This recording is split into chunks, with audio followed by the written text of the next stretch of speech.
The traditional Chinese meridian system developed originally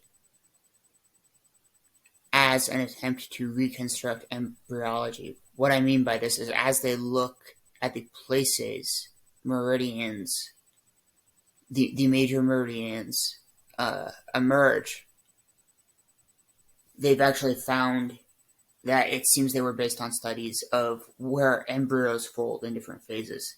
This correlates a lot with where limbs develop and, in fact, where the major nerve branches are.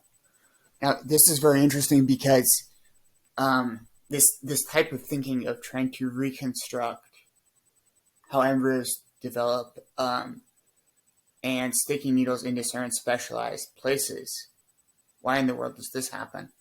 Well, an embryo has an amazing capacity, an astonishing capacity for regrowth and regeneration.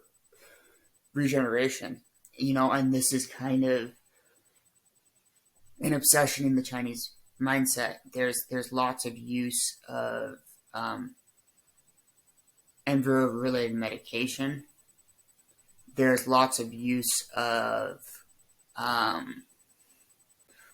for example, the Chinese salamander was a very big symbol for Chinese alchemists because of its regenerative capacity.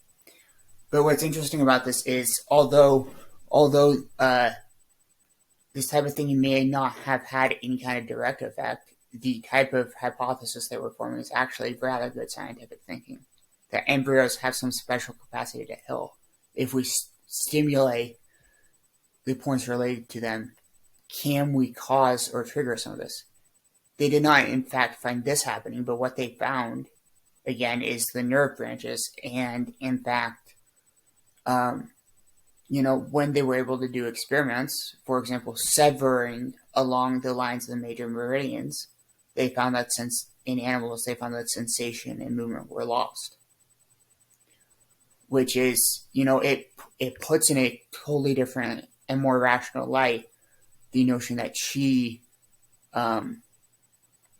flows through meridians. Something like the idea that an energy flows through the nerve channels that communicate sensations is not at all irrational or superstitious. Although I'm not saying that this is all there is to the concept of qi that developed, since it seems to also track with, more nebulous things about how the vagus nervous system senses and communicates, various types of communication and flow of,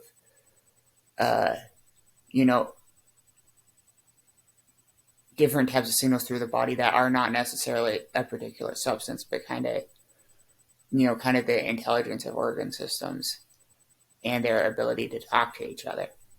But I think this is a very interesting and impressive thing, especially because no other medical system had kind of a map of where the nerves were this early in its development.